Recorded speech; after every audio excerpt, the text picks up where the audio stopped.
सुरासुरा सेवित पाद पंकजा करे विराजत कमनीय पुस्तका विदेश पत्नी कमलासन प्रिया सरस्वती नृत्य तो वाची में सदा वसुदेव सुतं देवं कंस चाणूरमर्दनं देवकी परमानंदं कृष्णं वंदे जगद्गुरुम्। पूर्वाभ्यासेन तेनैव पूर्वाभ्यासेन तेनैव रीयते यवशोऽपि सः रीयते यवशोऽपि सः जिज्ञासुरपि योगस्य जिज्ञासुरपि योगस्य शब्द ब्रह्माति वर्तते शब्द ब्रह्माति वर्तते प्रयत्नाद् यतमानस्तु प्रयत्नाद् यतमानस्तु योगी संशुद्ध किल्बिषः योगी संशुद्ध किल्बिषः अनेक जन्म संसिद्धः अनेक जन्म संसिद्धः ततो याति परां गतिम् ततो याति परां गतिम्।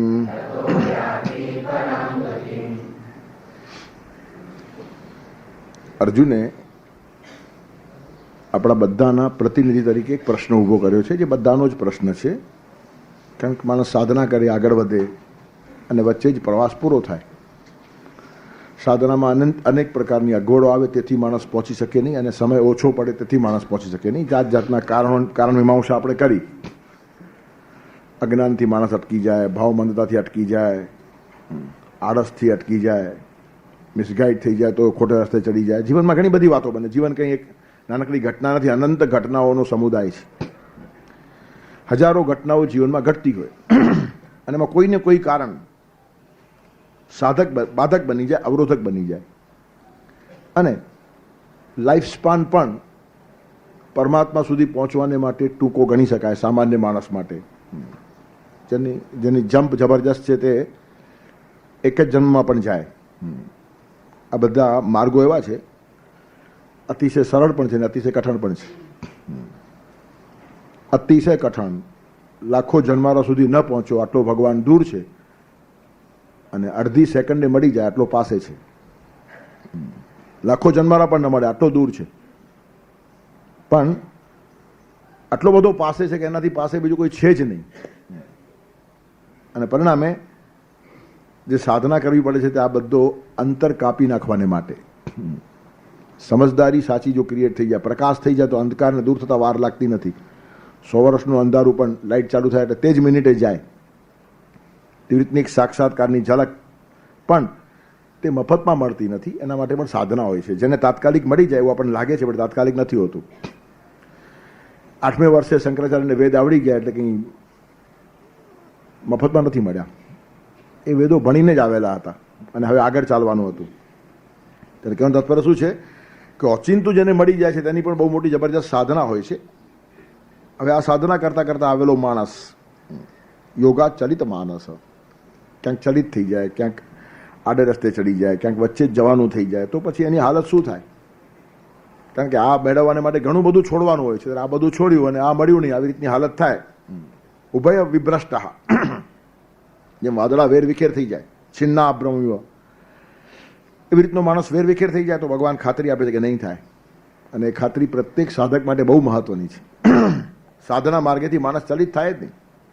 એનું કારણ એ જન્મની જન્માંતરે પણ મારી કરેલી સાધના સંભાળીને પાછી મને સોંપવાની જવાબદારી સૃષ્ટિનો સંચાલક પોતે સ્વીકારે છે. આ વાત એક વાર મગજમાં આવી ગઈ ને કે પછી સાધનાનો થાક નહીં, સાધનાનો કંટાળો નહીં, સાધનામાં નિરાશા નહીં. એનું કારણ ખાતરી બહુ મોટા માણસની છે. હું જોઈશ, હું ધ્યાન રાખીશ એમ કોણ કહે છે? આખા સૃષ્ટિને સંભાળનારો પરમાત્મા પોતે. તેથી સાધકને આ બહુ મોટું આશ્વાસન છે. નહીં કલ્યાણ કૃત કશ્ચિત દુર્ગતિમ તાત ગચ્છતિ. કલ્યાણના માર્ગે તમે થોડુંક પણ ચાલ્યા હશો તો દુર્ગતિ થાય નહીં. એટલે મેં કીધું રાતના જે વાંચીને સૂઈ ગયા હો છો, 50 પાના વાંચ્યા ને ત્યાં તમે એક નિશાન મૂકી દીધું, તો સવારના ઉઠીને તમે 51 પાનાથી વાંચો છો કે નહીં? તો જેને રાતે સંભાળ્યું તે જ મર્યા પછી સંભાળશે. રાતના તમારો અભ્યાસ જેટલો થયો છે એ 50 પાના ફરીથી વાંચવા પડતા નથી. તમે રાતના ભૂલી ગયા હતા, હકીકત છે. રાતના 2 વાગે ઊંઘમાં એક પણ પાનું યાદ નહીં, એક લાઈન યાદ નહોતી, અને છતાં સવારના માણસ જ્યાં સ્લીપ હોય ત્યાંથી કાઢીને 51 પાનાથી વાંચવાની શરૂઆત કરે છે. તે મરતી વખતે જ્યાં સ્લીપ મૂકી હશે આગળ ત્યાંથી ચાલશે. ઊંઘ અને મૃત્યુ, ઊંઘ એ નિદ્રા છે અને મૃત્યુ એ મહાનિદ્રા છે. જે નિદ્રામાં સંભાળે છે તે મહાનિદ્રામાં સંભાળશે. આવી રીતની ખાતરી પ્રત્યેક માણસને જોઈએ. એનું કારણ મર્યા પછી આપણું શું થાય છે તે આપણને ખબર નથી. એટલે માણસને અવિશ્વાસ નિર્માણ થાય કે આ બધું ફોકટ જાય તો. તે ભગવાન ખાતરી આપે છે ફોકટ નહીં જાય.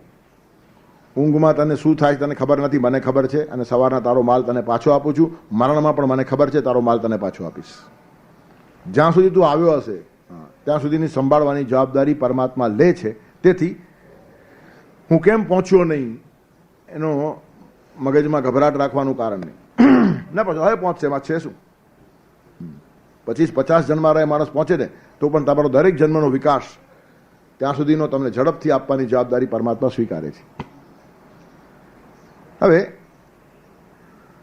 પૂર્વાભ્યાસેન તેનૈવ રિયતે યવસોપી સહ, બહુ મોટી ખાતરીઓ ભગવાન આપે છે. પરમાત્મા સિવાય આ બધી વાતો કોઈ કહી શકે નહીં. એનું કારણ છે બધા જ અંધારામાં ભટકે છે ને. ફિલોસોફરની એક વ્યાખ્યા, બહુ રમૂજી વ્યાખ્યા કોઈએ કરેલી કે ફિલોસોફર શું કામ કરે છે?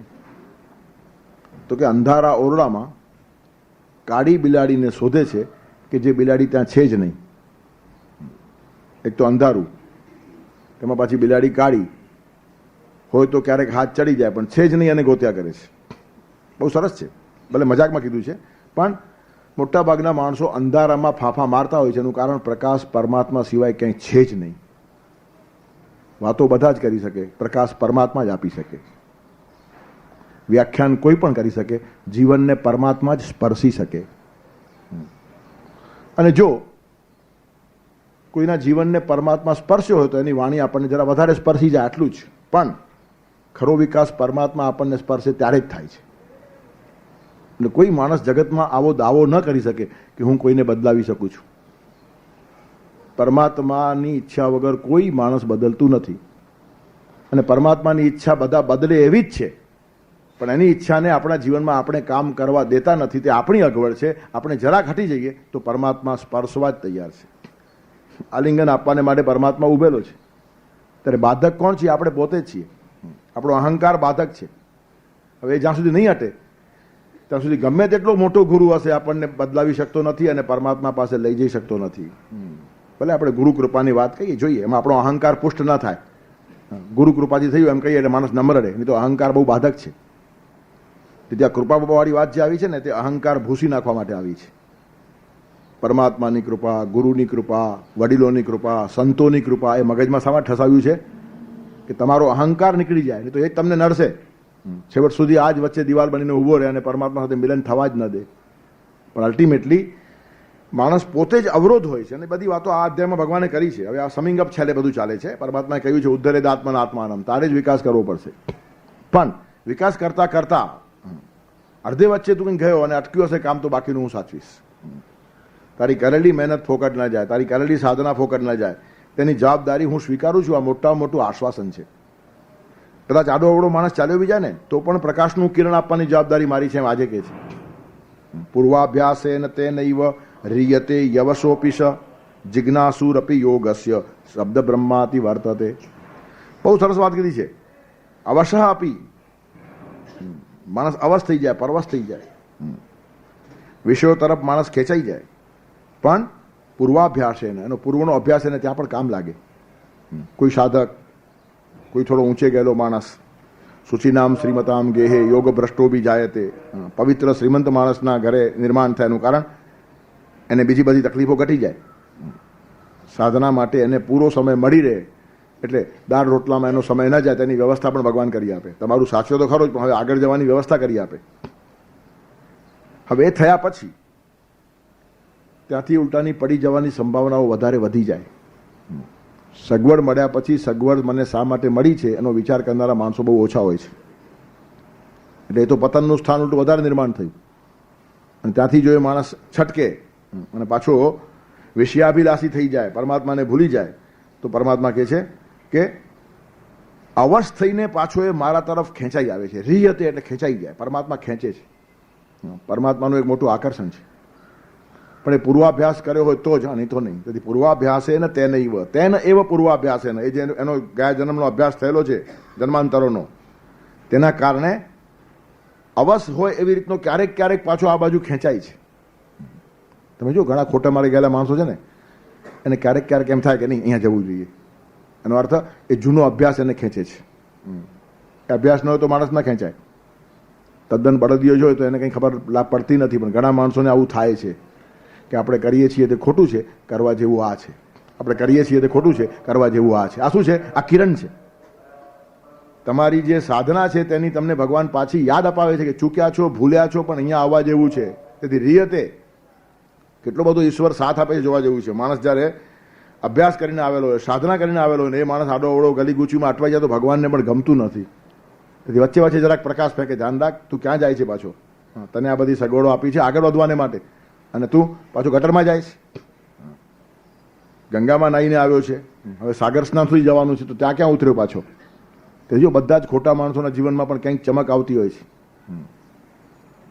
અને એ પ્રકાશનું કિરણ તારી નાખે માણસને. એ બહુ મોટું આશ્વાસન છે. છતમાંથી સૂરજનું એકાદ કિરણ અંદર આવતું હોય ને, કેટલો મોટો આધાર લાગે. અંધારી કોટડીમાં એકાદ માણસને બંધ કર્યો ને તેમાંથી એકાદ સૂરજનું કિરણ આવે ને તો કેટલું બધું આશ્વાસન મળે. એનું કારણ પ્રકાશ છે, સૂર્ય છે, એનો આ વિશ્વાસ છે. અને છે તો ક્યારેક મને મળશે. ત્યારે અંધારી કોટડીમાં જેમ સૂર્યનું એકાદ કિરણ પહેલા તિરાડમાંથી જેમ પ્રવેશે ને, તેમ ભગવાન આપણા જીવનમાં તિરાડમાંથી પ્રવેશવાનો પ્રયત્ન કરતો હોય છે કે તું આમાં ક્યાં અટવાયો. ત્યારે પૂર્વાભ્યાસે ને તે નૈવ રીયતે યવશોપીશા, એક તરફથી વિષયોનું જબરજસ્ત ખેંચાણ છે, તે તરફ માણસ લપસી પડે. પણ પરમાત્મા પાછો એને જાગૃત કરે છે કે તારી સાધના અધૂરી ન રહે, સારી થાય, આગળ જાય. એટલા માટે તને બધી અનુકૂળતાઓ કરી આપી, પણ અનુકૂળતાનો ફાયદો ઉઠાવવાને બદલે તું લપસવા લાગ્યો. જેટલી જેટલી અનુકૂળતા આપણને મળે છે એટલો માણસ વધારે જાગૃત થવો જોઈએ. એનું કારણ પરમાત્માની આપણા ઉપર સતત નજર છે અને આપણા વિકાસમાં એને રસ છે. અને આટલું જ નહીં, આપણા વિનાશનું એને દુઃખ પણ છે. વિકાસનો આનંદ છે અને વિનાશનું દુઃખ છે. ત્યારે બનતા સુધી ભગવાન એને પાછો સંભાળવાની કોશિશ કરે, પણ પોતાના એકદમ ખભા ઉપર ભગવાન લેતો નથી. એનું કારણ એમાં આપણો આનંદ ખલાસ થઈ જાય. ઈચ્છા સ્વાતંત્ર્ય આપી બેઠો છે. તેથી પરાણે કોઈને ઉપર લઈ જવામાં ભગવાનને રસ નથી, પણ ઉપર જાય એમાં રસ છે. કોઈનો વિનાશ થાય એવું ભગવાન ઈચ્છતા નથી, ઉલટાનું ભગવાનને દુઃખ છે. પણ વિનાશ થતો હોય તો ભગવાન રોકતા પણ નથી, વચ્ચે હાથ નાખતા નથી. નથી વિકાસમાં હાથ નાખતા, નથી વિનાશમાં હાથ નાખતા. પણ પ્રકાશનું કિરણ આપ્યા કરે, ક્યાં જવા જેવું છે તે કે. અને એને જ આપણે પછી આત્માનો અવાજ કહીએ, પરમાત્માનો અવાજ કહીએ, અંતઃકરણનો અવાજ કહીએ, વોઇસ ઓફ કોન્શિયન્સ કહીએ. જે નામ આપવું હોય તે આપો, પણ અંદરથી તમને એક પ્રેરણાનું કિરણ હંમેશા મળતું હોય છે કે આ કરવા જેવું નથી, આમાં જીવન ખલાસ થશે. પછી ખલાસ થાય તો વાંધો નહીં, હમણાં તો આનંદ છે ને એમ આપણે મનને સમજાવીએ છીએ. ટૂંકા ગાળાના લાભો મેળવવાના નાદમાં જીવનનો મોટો વૈભવ ખોઈ બેસીએ છીએ. નાની નાની વાતોમાં આપણે અટવાઈ જઈએ છીએ, રત્ન ફેંકીને કાચની પાછળ પડીએ છીએ. અહો દુઃખમ મહાદુઃખમ દુઃખા દુઃખતરમ યત કાચાર્થમ વિસ્મૃતમ રત્નમ હરેર નામૈવ કેવલમ. શંકરાચાર્ય જેવા માણસો આવે આપણને ચેતવે, અહો દુઃખમ મહાદુઃખમ, અરે આ દુઃખ છે, મહાદુઃખ છે. દુઃખા દુઃખતરમ, અતિશય દુઃખ છે, આના કરતા મોટું દુઃખ નથી. શું? કાચાર્થમ વિસ્મૃતમ રત્નમ, કાચને માટે રત્ન ખોઈ નાખ્યા. ત્યારે ભૌતિક જે સુખ સાહેબી અને સમૃદ્ધિ છે ને એ બધું કાચ છે, અને પરમાત્માની પ્રાપ્તિ છે રત્ન છે. અને જેને સમજાઈ જાય તે લોકો પછી ગાય, પાયોજી મહિને રામ રતન ધન પાયો. ખરું ધન એ છે. તેથી રામ રતન ધન મેળવવાને માટે ભગવાન સગવડો કરી આપે, અને એ જ ધનથી આપણે ઉદ્માતમાં પડી જઈએ છીએ.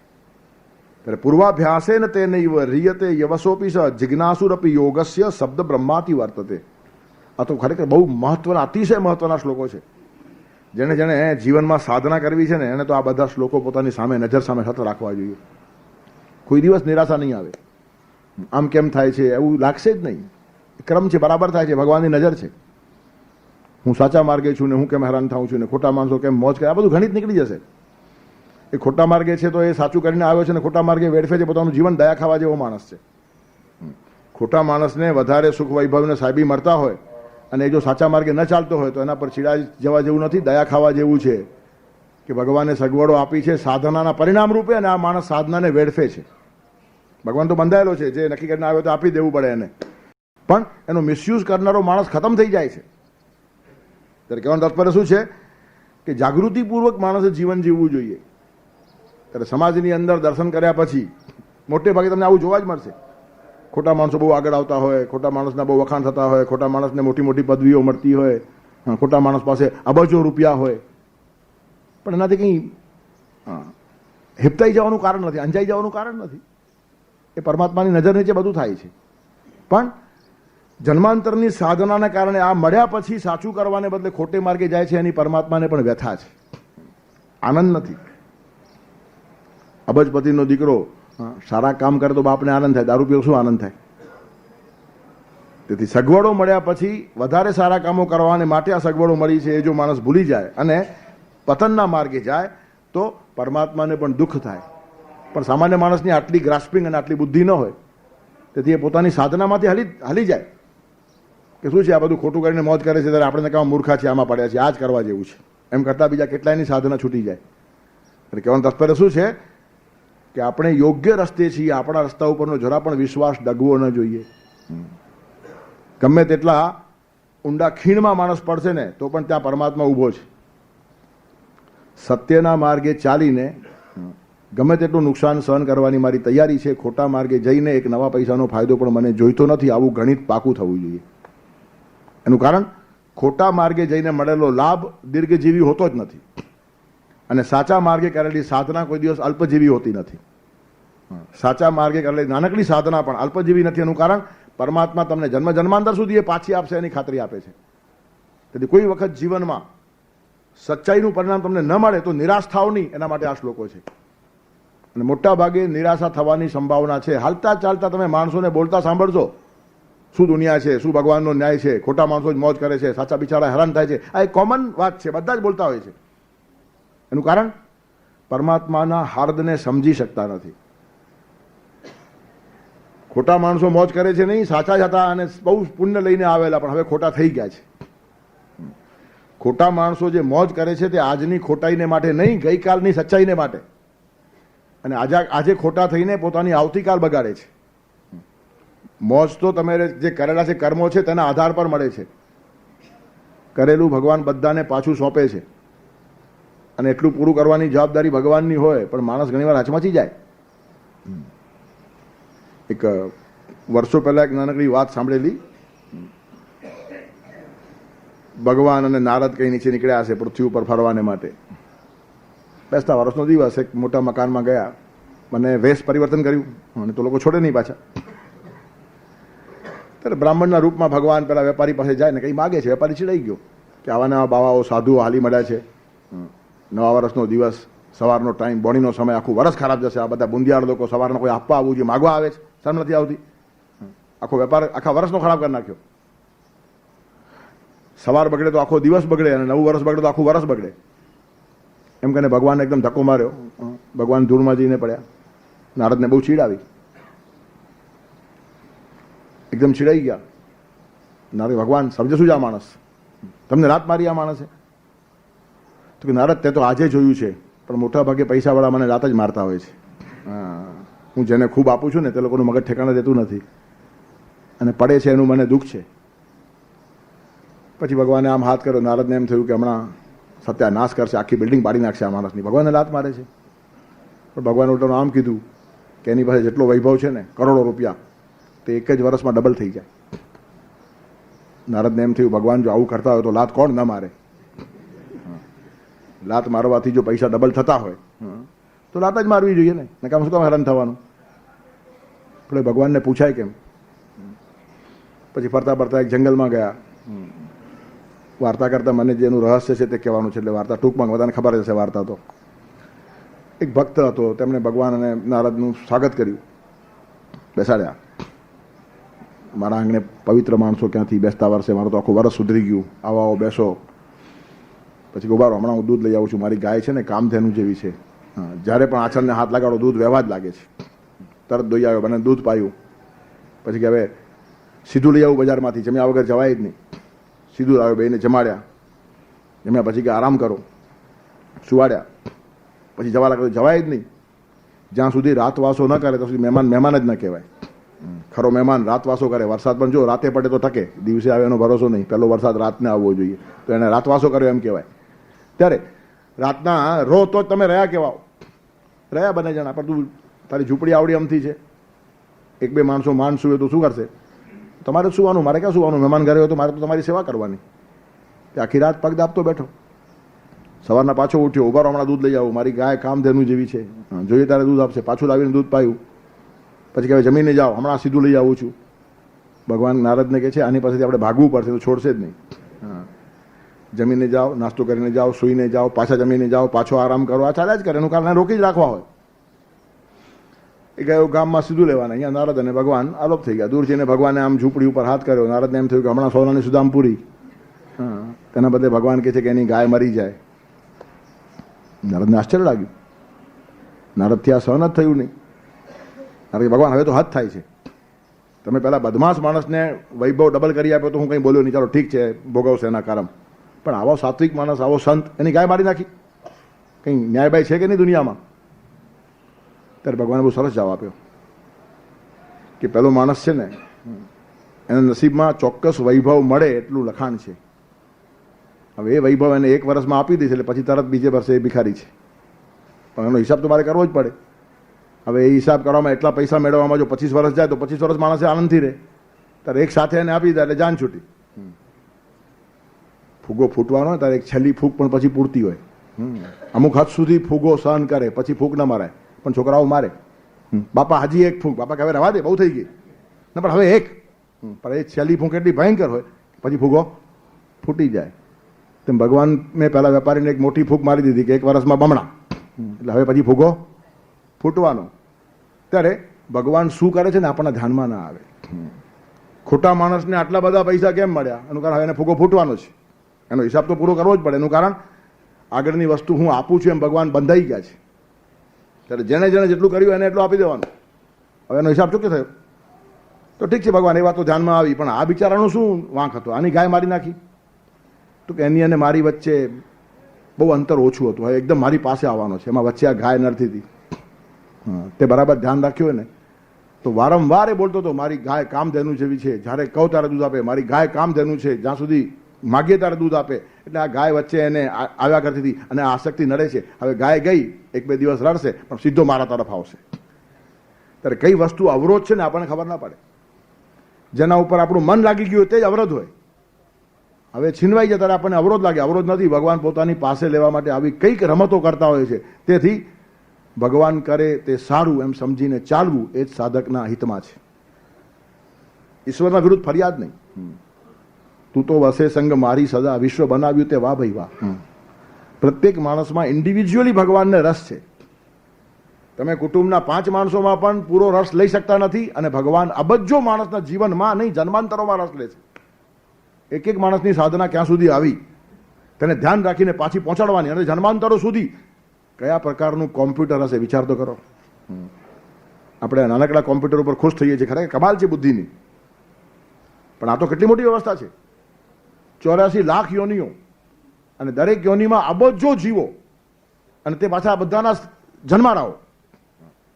લાખો જન્મારા બધા માણસો લે, અને છતાં બધાનો હિસાબ કણ કણનો અને રાઈ રાઈનો રાખે. તે પરમાત્મા કેટલો મહાન હશે. એના ભરોસે જ સાધના કરી શકાય, બાકી સાધનાનો રસ્તો જ નથી. આડા આવડા હિસાબ અને ગણિત કરવા બેસો ને તો આ માર્ગે જવાય જ નહીં. અને એટલે સંતો આપણને ચેતવી દે છે કે હરિનો માર્ગ છે સુરાનો, નહીં કાયરનું કામ જોને. પરમાત્મા ઉપર વિશ્વાસ ન હોય તો આ માર્ગે ચાલાય જ નહીં. અને મારા ઉપર વિશ્વાસ રાખો, હું સાચવીશ એમ જ્યારે પરમાત્મા કહેતા હોય ત્યારે વિશ્વાસ ન રાખવો એના જેવી બીજી બાલિશતા જ નથી. તેથી આડું અવડું થિંકિંગ કર્યા સિવાય પરમાત્માના રસ્તે આપણે છીએ, આપણો કોઈ દિવસ વિનાશ થાય જ નહીં. નહીં કલ્યાણ કૃત કશ્ચિત દુર્ગતિમ તાત ગચ્છતિ. અને આટલું જ નહીં, તમે થોડાક આડાઅવડા થાવ ને તો પણ રિયતે તમને ખેંચવાનો પ્રયત્ન કરે. તમારા જીવનમાં વળી જરા લાઈટ ફેંકે, ધ્યાન રાખ ક્યાં જાય છે તું. તને શા માટે આ બધું આપ્યું છે? વિકાસને માટે આપ્યું છે. ભૌતિક વ્યવસ્થામાં તારો સમય વેડફાઈ ન જાય, તું આડો આવડો જાય ને એટલા માટે તને વ્યવસ્થા કરી આપી, તો એ બધું ભૂલીને તું દારૂમાં ડૂબ્યો. તેથી પાછો વચ્ચે લાઈટ માંગે. પૂર્વાભ્યાસ એને તે નૈવ રિયતે યવશોપિશ જિજ્ઞાસુરપી યોગસ્ય શબ્દ બ્રહ્માતિ વર્તતે. યોગ માર્ગની જેના જીવનમાં જિજ્ઞાસા માત્ર છે, પહોંચ્યો નથી હજી, જિજ્ઞાસુ ઈચ્છા રાખી છે કે મારે ભગવાન સાથે જોડાઈ જવું છે, યોગ સાધવો છે, તે માણસ શબ્દ બ્રહ્માતિ વર્તતે, શબ્દ બ્રહ્મને પણ અતિક્રમી જાય છે. વેદમાં કેટલીક વાતો કીધી, શબ્દ એટલે વેદ, વેદની અંદર કેટલીક વાતો કીધેલી છે. શબ્દ બ્રહ્માતિ વર્તતે, સકામ કર્મોની ચર્ચા વેદોએ કરી છે. વેદોમાં ઘણી બધી વાતો છે. આ કર્મ કરો તો આ ફળ મળશે, આ કર્મ કરો તો આ ફળ મળશે, આ કર્મ કરો તો આ ફળ મળશે. એ પ્રકારે કર્મ કરનારા, યજ્ઞ કરનારા માણસો કરતા પણ ભગવાન સાથે જોડાઈ જવાની જિજ્ઞાસા માત્ર રાખનારો માણસ મોટો છે. હજારો યજ્ઞો કરવા કરતા પણ મારે પરમાત્મા સાથે જોડાઈ જવું છે, એના માટે જે સાધના કરે છે ને, એની જિજ્ઞાસા રાખે છે, ઈચ્છા રાખે છે ને, તે માણસ પણ અતિવર્તતે, એનાથી આગળ જાય છે. અને એટલે જ ભગવાન કહે છે નહીં જ્ઞાનેન સદૃશમ પવિત્રમિય વિદ્યતે, જ્ઞાન કરતા પવિત્ર બીજું કશું નથી. પ્રકાશ છે સૌથી મોટી વાત છે. Knowledge is light. પરમાત્મા સાથે જોડાઈ જવાની જિજ્ઞાસા તમારા અંતઃકરણમાં નિર્માણ થઈ તો હજારો સત્કર્મ કરનારા માણસોથી પણ તમે મોટા છો. એનું કારણ એ બધા જ સત્કર્મો સકામ છે અને બીજું કશું જ મેળવવું છે અને તમારે પરમાત્મા મેળવવા છે. પરમાત્મા મેળવવા છે, આજે નક્કી થઈ ગયું ને, તે માણસ યજ્ઞ કરીને બીજી ઘણી બધી વાતો મેળવનાર કરતા મોટો છે. એનું કારણ બાકી બધી જ વાતો નાશવંત છે. ત્યારે વેદોમાં કહેલા સકામ કર્મ કરનારા માણસો નાશવંત વસ્તુઓની ઈચ્છા રાખે છે, જ્યારે આ માણસ સીધી ભગવાનની ઈચ્છા રાખે છે. કેટલો મોટો સૂક્ષ્મ ફરક ભગવાને દેખાડ્યો છે, કોઈના ધ્યાનમાં પણ નહીં આવે. ગીતાના આ શ્લોકો ન વાંચીએ ને તો આ બધા વિષયોમાં પ્રકાશ પડે એમ છે જ નહીં. અંધારામાં માણસ અથડાયા જ કરે. મોટા મોટા યજ્ઞો કરીને કશુંક ભૌતિક પ્રાપ્ત કરવાની ઈચ્છા રાખનારા માણસો કરતા પણ આ માણસ મોટો છે. એનું કારણ એ પરમાત્મા જોડે યોગ સાધવાની જિજ્ઞાસા રાખે છે. હું પરમાત્મા જોડે કેમ જોડાઈ જાઉં એનું જ ચિંતન ચાલે છે જે માણસનું. તો એ માર્ગે વિચાર કરનારો માણસ પણ પહેલા કામ કરનારા માણસો કરતા મોટો છે. એ તો આપણને એમ લાગે ને કે ખાલી વિચાર શું કરો છો, કામ કરો, કામ કરો. કામ કરનાર માણસ કરતા વિચાર કરનારો માણસ મોટો છે. એનું કારણ કામ કરનારો ફળની ઈચ્છા રાખે છે અને આ જિજ્ઞાસુ માણસ પરમાત્માને મેળવવાની સાધના કરે છે. તેથી શબ્દ બ્રહ્માતિ વર્તતે. ભગવાન બી આ જ વાત કરે છે. અર્જુનને કહે છે ત્રૈગુણ્ય વિષયા વેદા નિસ્ત્રૈગુણ્યો ભવ અર્જુન નિર્દ્વંદ્વો નિત્ય સત્વસ્થો નિર્યોગક્ષેમ આત્મવાન. વેદોમાં ત્રિગુણો છે, એનાથી ઉપર જા. સત્વ રજ તમ બધાના કંઈક ને કંઈક ફળો છે, પણ અર્જુન એના કરતાં ઉપર જવાનું છે. નિસ્ત્રૈગુણ્ય થવું ને સૌથી મોટી વાત છે. વેદોને માટે ઘણી બધી ગેરસમજણો છે. વેદોને માટે વાત કરનાર બહુ ઓછા માણસોએ વેદો જોયા હોય છે. વેદોને માટે આટલી બધી ગેરસમજણ છે. બધા વેદોથી ગૂંચવાઈ ગયા છે. વેદમાં શુંનું શું લખ્યું છે. તેથી મહાવીર અને બુદ્ધ વેદથી આગા થઈ ગયા. વેદને ન માને તેને આપણે ત્યાં નાસ્તિક દર્શન કહેવાય. તેથી ચારવાક, જૈન અને બૌદ્ધ આ ત્રણ દર્શનો નાસ્તિક ગણાય છે આપણે ત્યાં. એનું કારણ શું? ભગવાનને નથી માનતા એટલા માટે નહીં. ભગવાનને માનવું એ તો માણસની સાયકોલોજીકલ જરૂરિયાત છે. એ લોકોએ ના પાડી તો પણ જૈનોએ મહાવીરને ભગવાન બનાવ્યા છે અને બુદ્ધે ના પાડી તો પણ લોકોએ બુદ્ધની મૂર્તિ બનાવી છે. તેથી ભગવાન છે ને એ સાયકોલોજીકલ નેસેસિટી છે, માણસની માનસિક જરૂરિયાત છે, અનિવાર્યતા છે. તમને ભગવાન વગર ચાલશે જ નહીં. એક ચિંતકે એમ કહ્યું છે if there is God well and good, ભગવાન હોય તો બહુ સારી વાત છે. But if there is no God create one. ભગવાન ન હોય તો એક નિર્માણ કરો. એનું કારણ એના વગર મને ચાલશે નહીં. સાયકોલોજીકલ સેટિસ્ફેક્શન માણસને જોઈએ છે. હવે આ તો એક નાના લેવલ ઉપરનો આર્ગ્યુમેન્ટ છે. ભગવાન ખરેખર છે જ, એનું કારણ તેના વગર આ સૃષ્ટિ ચાલે જ નહીં. પણ વેદોના બારામાં ઘણી બધી ગેરસમજણ છે. એનું કારણ વેદો શું છે તે જ લોકોને ખબર નથી. વેદ એ ધર્મગ્રંથ નથી. એનું કારણ ધર્મગ્રંથમાં ન શોભે એવી ઘણી બધી વાતો વેદોમાં છે અને પરિણામે મોટા મોટા માણસો ગૂંચવાઈ ગયા છે. વેદની સાથે થાવ તો સંલગ્ન મૂંઝવણ થાય. વેદોની અંદર જાત જાતની પ્રાર્થનાઓ છે. એક સામાન્ય ખેડૂત ભગવાનને પ્રાર્થના કરે છે કે બાજુના ખેતરવાળો મારો શત્રુ છે, ભગવાન આ વર્ષે એવું કર મારા ખેતરમાં વરસાદ પડે પણ એના ખેતરમાં ન પડે. હવે આવું જે વેદમાં લખ્યું હોય તે વેદ કેમ ચાલે ધર્મગ્રંથ તરીકે? વેદ શું કહે છે? આવી પ્રાર્થના કરનારા લોકો પણ જગતમાં છે. કરો એમ નથી કીધું, પણ એ સમજતા આવડતું નથી. ગુજવા વેદોમાં આવું બધું કેમ લખ્યું છે? અરે વેદો એન્સાયક્લોપીડિયા છે, જ્ઞાનકોશ છે, વિશ્વકોશ છે, અને ડિક્શનરીમાં બધું જ આવવું જોઈએ. ડિક્શનરીમાં ખાલી સારા જ શબ્દો આવે એવું બને? ડિક્શનરી અને શબ્દોના અર્થ આપનાર માણસે ગાળોના અર્થ પણ લખવા પડે કે આ ગાળનો આ અર્થ થાય છે, નહીં તો લોકોને ખબર કેમ પડે? તેથી વેદની અંદર બધું જ આવશે. ચોરી કરતી વખતે ચોર કઈ પ્રાર્થના કરે છે તે પણ વેદો લખે. વેદો બધાનો સ્વીકાર કરે છે. વેદ એ પરમાત્માનું સ્વરૂપ છે. પરમાત્મા જો ચોરનો તિરસ્કાર ન કરી શકતા હોય તો વેદ કેમ કરી શકે?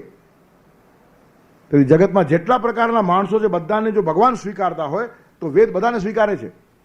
તેથી વેદ ધર્મગ્રંથ છે. આ ભ્રાંતિ પહેલી મગજમાંથી જવી જોઈએ, અને ન જવાથી લોકો ગૂંચવાઈ ગયા છે કે ધર્મગ્રંથમાં વળી આ ચોરીની વાતો ક્યાંથી આવે ને આવી બધી વાતો ક્યાંથી આવે ને મારા ખેતરમાં વરસાદ પડે ને એના ખેતરમાં વરસાદ ન પડે. ચાલુ ને સામાન્ય વાતો છે, બરાબર છે, પણ ચાલુ ને સામાન્ય માણસો પણ દુનિયામાં છે તો તેનો ઉલ્લેખ થવો જ જોઈએ.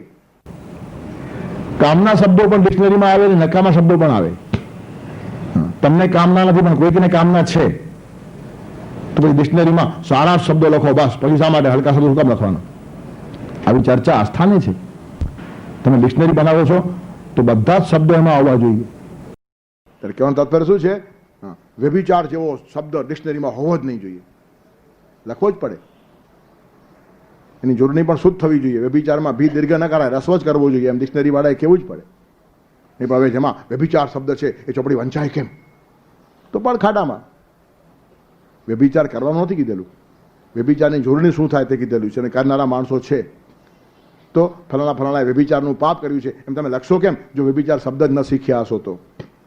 તેથી વેદ શું છે ને એ પકડાતું જ નથી અને પરિણામે ગૂંચવાડો થયો છે. વેદની અંદર આખા સર્વગ્રાહ્ય તત્વો આપેલા છે. દુનિયાભરના એક એક માણસની બધી જ વાતોનો રેકોર્ડ છે. તેથી વેદ એ જ્ઞાનકોશ છે, વિશ્વકોશ છે. વેદ ધર્મગ્રંથ નથી. અને જે લોકોએ ધર્મગ્રંથ તરીકે વેદને જોવાનો પ્રયત્ન કર્યો છે બધા જ ગૂંચવાયા છે. પછી કેટલાક લોકોએ અતિરેકી અર્થો ખેંચી ખેંચી નવા અર્થો કાઢવાનો પ્રયત્ન કર્યો છે. આ શબ્દોમાં વેદ આમ કહેવા જ નથી માંગતા, આ શબ્દોનો આમ અર્થ થાય એમ ખેંચી ખેંચીને માણસ લાંબો થઈ જાય. આ શબ્દ ખરાબ છે જ નહીં, એમાંથી સારો અર્થ પણ નીકળે છે. એ બધી શું માથાકૂટ કરવાની? ડિક્શનરીમાં બધા શબ્દો આવે છે, સારા પણ હોય ને ખરાબ પણ હોય. બધું જ સ્વીકારવાની તૈયારી પરમાત્માની પણ છે ને વેદની પણ છે. તેથી વેદ એ જ્ઞાનકોશ છે. આ જો ધ્યાનમાં આવી જાય ને તો જેમ ડિક્શનરીનું સમર્થન ન કરાય, એ ખાલી માહિતી છે. ડિક્શનરીમાં એકાદ ગાળ આવી એટલે આ ગાળ બધાએ આપી એવું કોણે કીધું? એમ તો વગર ડિક્શનરી પણ આપણને ગાળ ખબર છે, બોલીએ છીએ ખરા આપણે? નથી બોલતા. તેથી ખબર પડી એટલે એનો ઉપયોગ કરવાનો એવું કોણે કીધેલું છે? પણ આ દુનિયામાં વસ્તુ છે તેની નોંધ તો લેવી જ જોઈએ. સારા માણસો પણ દુનિયામાં છે અને ખરાબ માણસો પણ છે, તો બધાની તમારે નોંધ તો લેવી જ પડે. તમે ખરાબ માણસો અમે આંખ મીચામણા કરો એટલે તમે બચતા નથી. સામૃગી વૃત્તિ છે, પલાયનવાદી એસ્કેપિઝમ છે. શિકારીથી ભાગતા ભાગતા પેલો શામૃગ જ્યારે થાકે ને ત્યારે રેતીમાં મોઢું નાખી દે. હવે તું શિકારીને જોતો નથી પણ શિકારી તને જુએ છે, તને છોડશે જ નહીં. ત્યારે આંખ મીચામણા છે. ત્યારે દરેક વસ્તુની નોંધ લેવાની તાકાત વેદમાં છે. હજુ ખબર પડે ને તો વેદનું ગૌરવ ધ્યાનમાં આવે. ત્યારે વેદે બધાને ગાઈડ કર્યા છે. કયા કયા દિવસે ચોરે ચોરી નહીં કરવાની એમ પણ વેદમાં લખ્યું છે, તો બાકીના દિવસે કરવાની. પણ હવે રોજ કરનારો માણસ જો 4 દિવસ ન કરે તો 4 દિવસ તો સમાજને શાંતિ મળશે કે 11સે નહીં કરવાની, પૂર્ણિમાએ નહીં કરવાની, એકમે નહીં કરવાની, તહેવારના નહીં કરવાની, ઉત્સવના નહીં કરવાની. તો ચોર તો એનો ધંધો જ આ છે. 365 દિવસ કરતો હોય તો તેમાં વર્ષમાં આવી રીતના 60, 70, 80 દિવસ જો આ લોકોએ કાઢી નાખ્યા હોય તો એ સિદ્ધિ નથી. ત્યારે કહેવાનું તાત્પર્ય એનો અર્થ બાકીના દિવસોએ ચોરી કરવી જોઈએ એમ વેદ કહે છે એમ કહીને જે ન કરતો હોય તે કરવા લાગે તો એને જેવો મૂર્ખ કોઈ નથી. ત્યારે પકડતા અને સમજતા આવડવું જોઈએ. પણ એ બધા ગૂંચવાઈ ગયા છે. વેદોની સામે બધા લોકો અસ્વસ્થ છે. કેટલાકે જવા દો ને એમાં પડવા જેવું નથી, એમ હાથ જોડે. અને કેટલાક કહે છે શું એમાંના ખરાબ શબ્દોના પણ સાચા અર્થો અમે કાઢી દેખાડીએ. આ પણ એક ખોટો આવેશ છે. અર્થો બદલવાની કંઈ જરૂર નથી. ડિક્શનરીની અંદર ખરાબ શબ્દ આવ્યો તો એનો જે અર્થ હોય તે જ અર્થ કેવો જોઈએ. એમાંથી સારો અર્થ કાઢવાની જરૂર શું છે? વ્યભિચાર એટલે વી વત્તા અભિચાર, વિશેષ રૂપેણ અભિચાર, આવું તમે કરવા જાઓ તો મૂર્ખાઈની હદ છે. ત્યારે કહેવાનું તાત્પર્ય શું છે કે વેદ એ જ્ઞાનકોશ છે, અને જેટલા સમાજના જાત જાતના લોકો છે તેની કઈ ધારણાઓ છે, તે લોકો કયા પ્રકારની સાધના કરે છે, કયા કયા ફળની અપેક્ષા રાખે છે, અને તેમને તેવા ફળ મળે પણ છે. અમુક યજ્ઞ કરો તો પુત્ર મળશે, અમુક યજ્ઞ કરો તો સંપત્તિ મળશે, અમુક યજ્ઞ કરો તો તમારી પ્રસિદ્ધિ ચારે બાજુ વધશે. અને આવા યજ્ઞ કરનારા માણસો છે, જાત જાતના યજ્ઞો કરે છે, પણ એનું એટલું લેવલ છે ત્યાં સુધી એનો વિકાસ થયો છે. પણ એના કરતાં યોગનો જિજ્ઞાસુ શબ્દ બ્રહ્માથી વર્તતે એના કરતાં આગળ નીકળી જાય છે. તેથી વેદોએ જે સકામ કર્મના ફળો કીધેલા છે તે ખરેખર કામ કરનારા માણસો તેના કરતાં ખાલી આ જિજ્ઞાસા રાખનારો માણસ પણ મોટો છે. સમજી લો સાધનાની મહત્તા કેટલી છે. તમે કોઈ જ કામ જગતમાં નહીં કરતા હો અને પરમાત્મા જોડે અનુસંધાન સાધવાનો પ્રયત્ન કરતા હશો તો કામ કર્યા વગર પણ તમારી આસપાસ કામ થયા કરશે. એનું કારણ એક માણસ પરમાત્માની પાસે ગયો ને તો એટલો સુગંધી એ માણસ થઈ જાય કે એની સુગંધ સમગ્ર સમાજને મળે, અને પરિણામે કેટલાય માણસોના કુવિચાર ખલાસ થઈ જાય અને અનંત માણસો સારા માર્ગે લાગી જાય. તેથી પરમાત્મા જોડે જોડાઈ જવાની સાધના કાં તો યોગ સાધવાની જિજ્ઞાસા પણ જીવનનું નિર્માણ થાય ને તો ભગવાન એટલું મોટું આશ્વાસન આપે છે કે બીજા યજ્ઞો કરનાર કરતાં પણ આ માણસ મોટો છે. શબ્દ બ્રહ્માતિ વર્તતે, અને એ વાત જલ્દી મગજમાં ઉતરે નહીં. કંઈ યજ્ઞો કરો, કંઈ મોટા કામો કરો, ખાલી ભાષણો ને પ્રવચનોથી શું થાય આવું માણસને લાગે. પણ અહીંયા ગીતાકારને જવાબ આપે છે કે પરમાત્મા અને જીવાત્મા વચ્ચેનો અંતર જે માણસ ઘટાડે તે માણસ પોતે જ યજ્ઞ બની જાય, યજ્ઞ કરે કે ન કરે. એનું જીવન એ જ યજ્ઞ વેદી છે. એ જ્યાં બેસે ત્યાં પ્રકાશ, એ જ્યાં બેસે ત્યાં સુવાસ, એ જ્યાં બેસે ત્યાં આનંદ.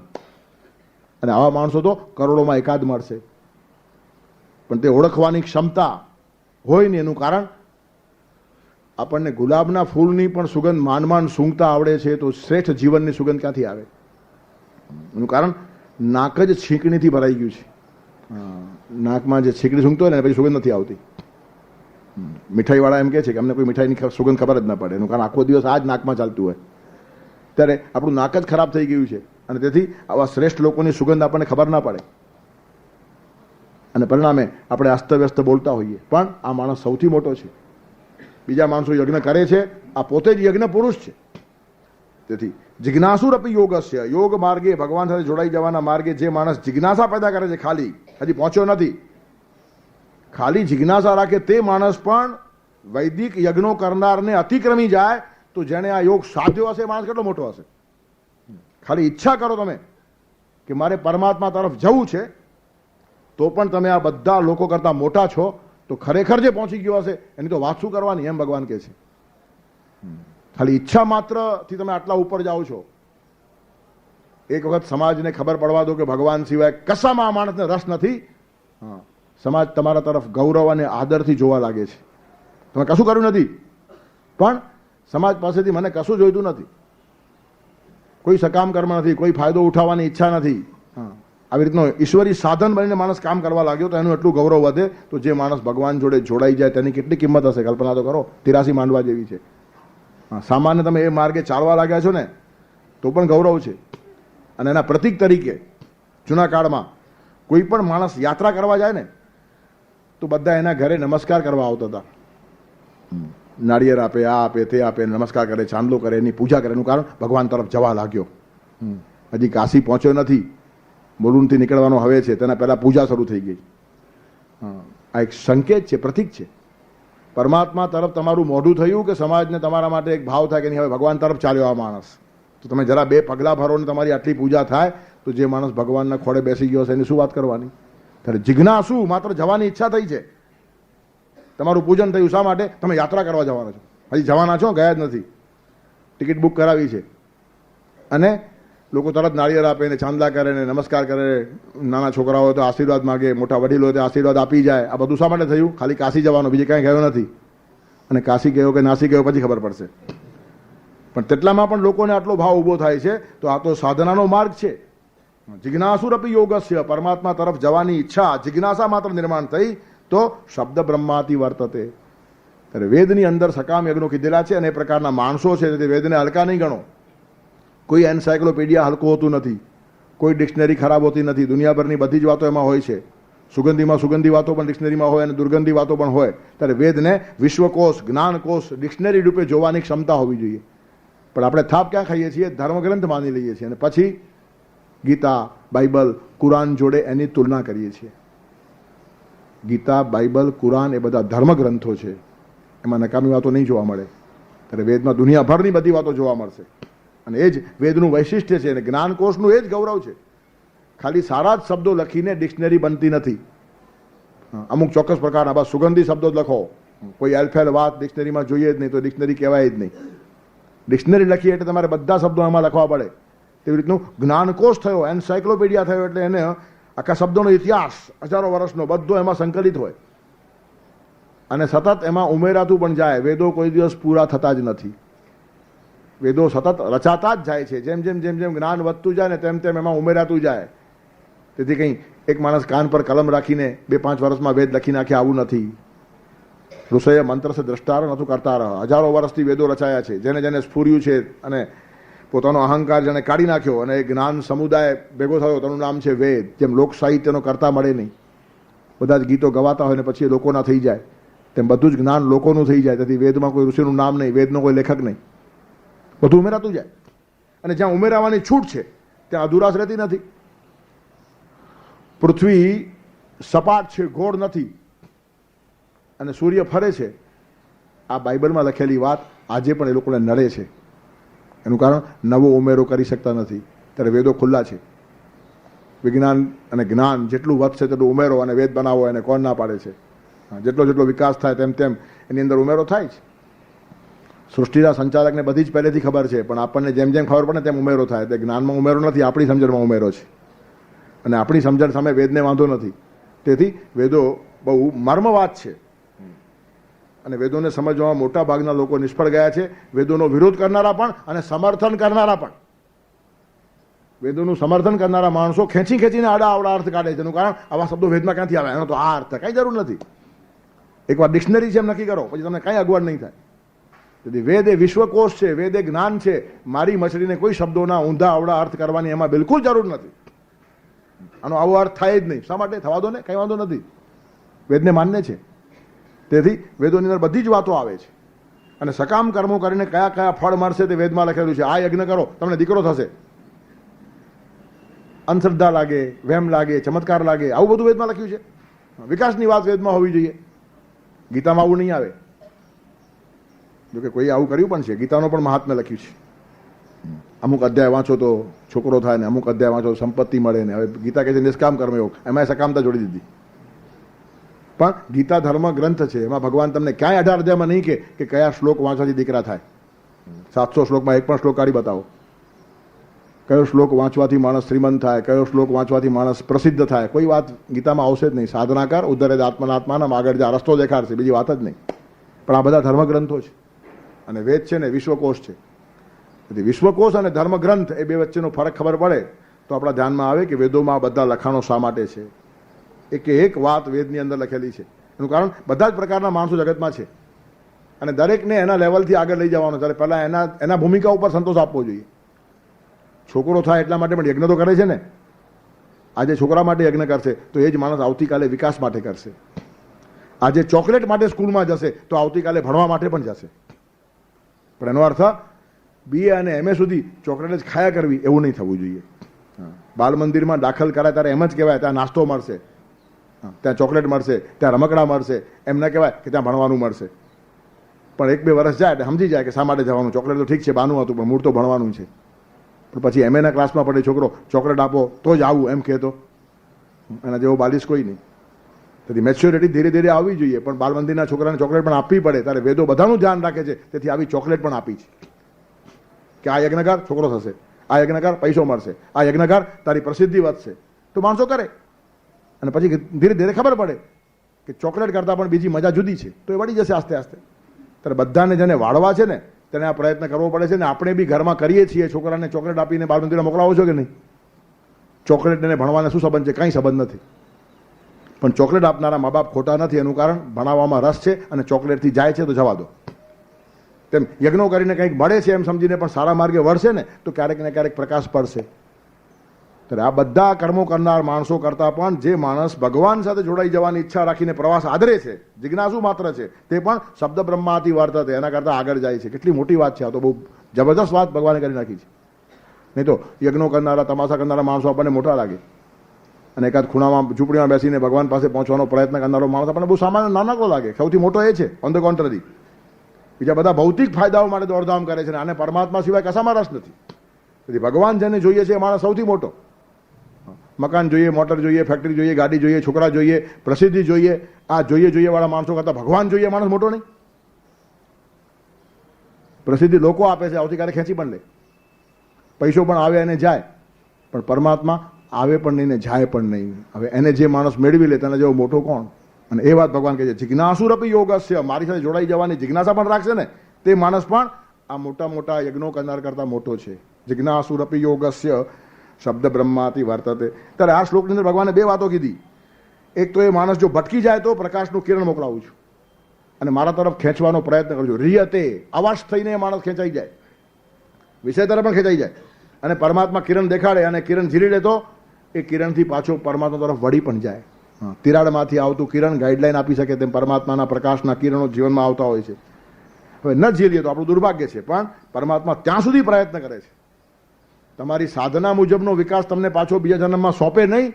તમે પડી જતા હો ને તો પ્રકાશનું કિરણ દેખાડવા સુધી જવાબદારી ભગવાન લે. હવે એનાથી વધારે ભગવાન શું કરે? તને મેં બધું આપ્યું, તે કર્યું એ બધું તને સાચવીને પાછું આપ્યું છે. હવે તું બગડે છે તો લાઈટ ફેંકું છું કે ભાઈ નહીં બગાડ, શા માટે આપ્યું છે વિચાર કર. અને માણસને વિચાર કરતો કરી મૂકે, છતાં માણસ બુઠ્ઠો થઈને એ વિચારને દબાવી દે, આત્માના અવાજને મારી નાખે, કોન્શિયસને રૂધી નાખે, અને દુનિયામાં તો આમ જ જીવાય એમ માને, તો એના જેવું દુર્ભાગ્ય બીજું એક પણ નથી. તેથી પરમાત્મા પ્રકાશનું કિરણ નાખે છે. પછી પ્રયત્નાદ યતમાનસ્તુ યોગી સંશુદ્ધ કિલ્બિષ.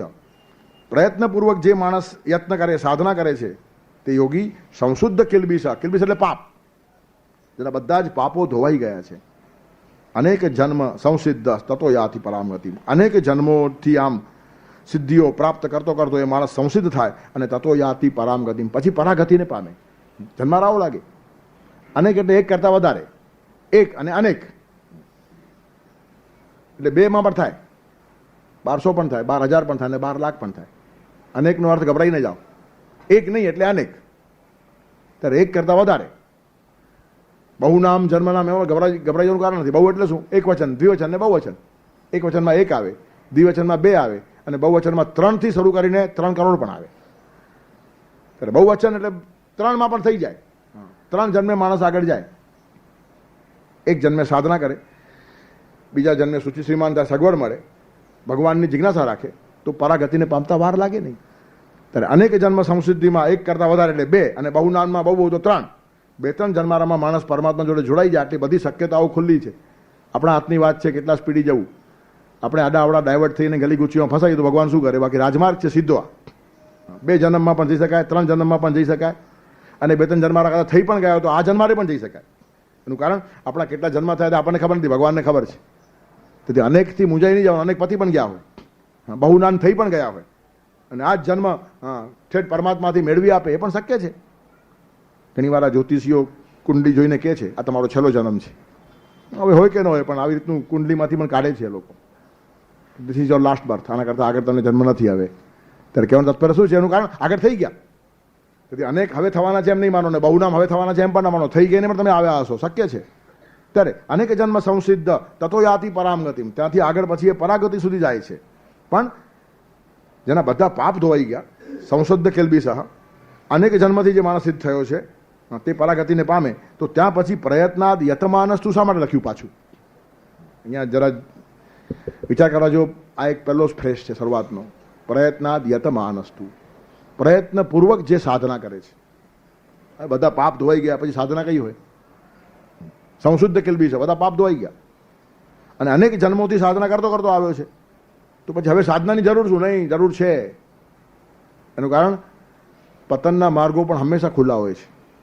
જેમ વિકાસના માર્ગો હંમેશા ખુલ્લા છે, તેમ પડવાના માર્ગો પણ હંમેશા ખુલ્લા છે. તેથી કોઈ દિવસ સાધના મૂકો નહીં. જન્માંતરની સાધના થઈ હોય ને આ જન્મ તમારો છેલ્લો હોય તો પણ સાધના ચાલુ રાખો. એનું કારણ છેલ્લો જન્મ પાછો પહેલો થઈ જાય અને બીજા હજારો ઊભા થઈ જાય. તેથી પ્રયત્ન છોડી દો એમ ભગવાન કોઈ દિવસ માનવા તૈયાર નથી. પ્રયત્નાદ યતમાનસ્તુ યોગી સંશુદ્ધ કેલ્બી છે. બધા પાપ ધોવાઈ ગયા છે. સંશુદ્ધ કેલ્બી છે.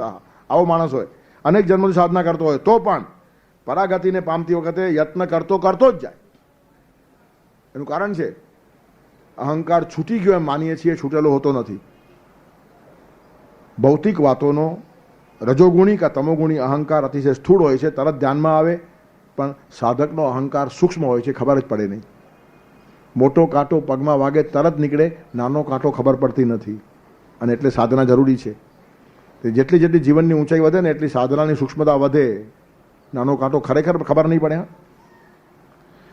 જાત અનુભવની વાત કહું, એક વખત નાની કોઈ ફાંસ કે નાનો કાંટો પગના અંગૂઠામાં ઘૂસી ગયેલો, ખબર પણ નહીં પડી. પછી એકદમ દુખાવો શરૂ થયો. ક્યાં થયું ખબર નહીં પડે, નીચે કશું દેખાય નહીં. પછી ઉપરથી બધા પાટાપિંડી શરૂ કર્યા, કંઈ લોટ લગાડીને પેલું બાંધે ને આ કરે ને તે કરે. 4-5 દિવસ પછી એ કાંટો ઉપરથી બહાર આવ્યો, અણી પહેલી બહાર આવીને પછી ખેંચ્યું ને એકદમ પરું બધું નીકળ્યું. તો આખા અંગૂઠાને આરપાર વીંધીને કાંટો ઉપર આવ્યો. આવું રેર બનતું હોય. મોટો હોય તો આવું ન બને, તરત માણસ ખેંચી કાઢે નીચેથી. પણ અંદર ગયા પછી તમે ઉપર બધી મલમપટ્ટી કરવા લાગ્યા એટલે પેલું ખેંચાતું આવ્યું ઉપર. ત્યારે પહેલી અણી બહાર આવે ને પછી નીચેનો ભાગ બહાર આવે. આવો કાંટો ઉપરથી બહાર નીકળ્યો. ત્યારે મને ધ્યાન આવ્યું કે સૂક્ષ્મ અહંકાર કેવો હોય છે. આખો ને આખો આરપાર નીકળી જાય. તેથી કોઈ દિવસ પ્રયત્ન છોડો નહીં. પ્રયત્નાદ યતમાનસ્તુ. સૂક્ષ્મ અહંકાર બહુ ભયંકર છે. એક ફકીરને એક માણસ પોતાનો બધો જ વૈભવ આપવા ગયો કે મારે બધો વૈભવ આપી દેવો છે, બધાનો હું ત્યાગ કરું છું. એટલે ફકીર હસવા લાગ્યો. કેમ તમે હસો છો? હું તારું સ્વીકારું ખરો, પણ ત્યાગનો પણ તું ત્યાગ કરે તો સ્વીકારું. વૈભવનો ત્યાગ નહીં, ત્યાગનો પણ ત્યાગ. એને સમજાયું નહીં. તમે શું કહો છો? તો કે તું ત્યાગ કરે છે ને, હવે ત્યાં ત્યાગ કર્યો છે ને એ વિચારનો પણ ત્યાગ કરે તો આ ત્યાગનો અહંકાર તને મારી નાખશે. બધો જ વૈભવ મેં આપી દીધો અને પછી ત્યાગ ત્યાં રાખ્યો. વૈભવનો ત્યાગ કર્યો, પણ ત્યાગ મેં કર્યો છે આ ભાવ જ્યાં સુધી તારામાં રહ્યો ને ત્યાં સુધી વિકાસ નહીં થાય. ત્યારે ત્યાગનો ત્યાગ કર તો આ વૈભવ સ્વીકારાય, નહીં તો સ્વીકારાય નહીં. આ સૂક્ષ્મ અહંકાર છે અને જલ્દી ધ્યાનમાં ના આવે. કેટલાક માણસોનો સ્થૂળ અહંકાર હોય, બહુ ભયંકર માણસો હોય. હું કોઈનો ખૂન કરી નાખું ને, કાપી નાખું ને તો એ જ લોહીવાળા હાથે પાછો હું જમી લઉં, મને કંઈ પણ ન થાય એમ કહેનારો માણસ ભયંકર છે. આપણને તરત દેખાય કે શેતાન છે એક નંબરનો. માણસને કાપી નાખીને હાથ ધોયા વગર જમે. માણસને મારી નાખું અને હાથ ધોયા વગર તરત થાળી પર બેસી જમી શકું છું. આ માણસ બદમાશ છે, આપણા ધ્યાનમાં આવે. એનું કારણ આટલો કઠોર છું એમ એ ખુલ્લું દેખાડી શકે છે, પણ તેની સામે હું તમારો દાસાનું દાસ છું, તમારા ચરણોની ધૂળ છું એમ કહેનારો માણસ પણ એટલો જ ભયંકર છે, ધ્યાનમાં નહીં આવે. કારણ કે આ સ્થૂળ અહંકાર છે અને આ સૂક્ષ્મ અહંકાર છે. હું દાસાનું દાસ છું, તમારા ચરણોની રચ છું એમ કોઈ માણસ તમને કહે અને તમે એને કહો કે ઠીક છે હવે તું શું ચરણની ધૂળ છે, એના કરતાં તો ઘણી ચરણની ધૂળ મેં જોઈ છે અને એના કરતાં ઘણા મોટા દાસાનું દાસ જોયા છે, તો જુઓ કેવો ગરમ થાય છે. દાસાનું દાસ ગરમ કેમ થાય? પણ એને પણ એમ છે કે મારા જેવો દાસાનું દાસ બીજો કોઈ નહીં અને મારા જેવી ચરણની ધૂળ બીજી કોઈ નહીં. પણ તમે કહો કે તારા કરતાં વધારે ચરણની ધૂળ મેં જોઈ છે, તું શું ચરણની ધૂળ થવાનો હતો, તો જુઓ કેવો ઠેકડા મારે છે. એનો અર્થ આ અહંકાર ધ્યાનમાં નહીં આવે. તેથી ખૂન કરીને એ જાતે જમી લઉં એ માણસ ઘમંડી છે, કઠોર છે, તે આપણા ધ્યાનમાં આવશે. પણ હું દાસાનું દાસ છું એમ કહેનારો માણસ વધારે ભયંકર છે. હું તો અજ્ઞાની છું એમ બોલનારો માણસ ભયંકર છે, ધ્યાનમાં નહીં આવે. ઘણા વક્તાઓ બોલતા બોલતા કે હું તો ગામથી માણસ, હું તો અભણ માણસ, હું તો કંઈ જાણું નહીં, તમે તો બધા ભણેલા એમ કરીને પછી બે ચાર વાતો એવી કે ભણેલાને પણ ખબર ન હોય. એનું કારણ એ પોતાની હોશિયારી દેખાડવા માગે છે કે મારા જેવા અભણ માણસને જે ખબર છે તે તમને ભણેલાને ખબર નથી. પણ એ અભણ પોતાની જાતને ઠરાવીને બોલવાની એક ફેશન છે. એટલે અહંકાર કયા બારને ઘૂસી જાય તે ખબર ન પડે. નમ્રતાનો બુરખો પહેરીને અહંકાર ઘૂસી જાય અને બધી સાધના તમારી વેર વિખેર કરી નાખે. ત્યાં ભગવાન પાછી રેડ લાઇટ દેખાડે છે. પ્રયત્નાદ યતમાનસ્તુ. ગમે એટલો સંશુદ્ધ કિલ્બીસ નિષ્પાપ થયો હશે પણ પ્રયત્ન છોડ નહીં. આદિ હોતા સંત સંગ તુકા ઝાલા પાંડુરંગ, ત્યાંથી ભક્તિ છૂટે ના મૂળ સ્વભાવ જાય ના. આદિ હોતા સંત સંગ, તુકારામ કહે છે કે સંતોનો આટલો સંગ મને મળ્યો, આટલો પવિત્ર હું થઈ ગયો, સંશુદ્ધ કિલ્બી સહા તુકા ઝાલા પાંડુરંગ, હું સાક્ષાત ભગવાન થઈ ગયો. આટલી મારી હાઈટ વધતી ગઈ જીવનની પણ ત્યાંથી ભક્તિ છૂટે ના.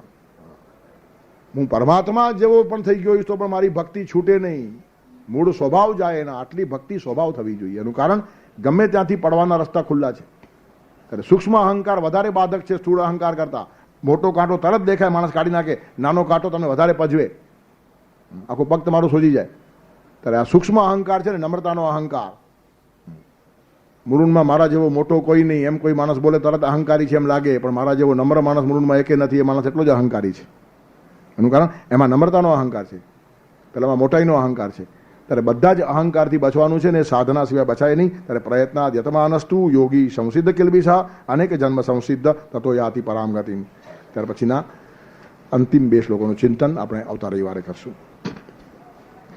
તપસ્વીભ્યોધિકો યોગી જ્ઞાનીભ્યોપી મતોધિકઃ કર્મીભ્યશ્ચાધિકો યોગી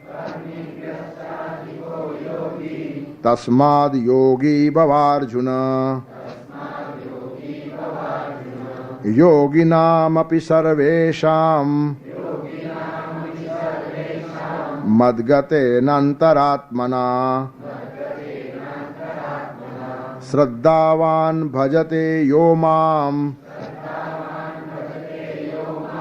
સમે યુક્તતમો મતઃ. વસુદેવસુતં દેવં કંસચાણૂરમર્દનમ દેવકી પરમાનંદમ કૃષ્ણં વંદે જગદ્ગુરુમ. ગુરોર્બ્રહ્મા ગુરોર્વિષ્ણુ ગુરોર્દેવો મહેશ્વર ગુરો સાક્ષાત પરબ્રહ્મ તસ્મૈ શ્રી ગુરવે નમઃ.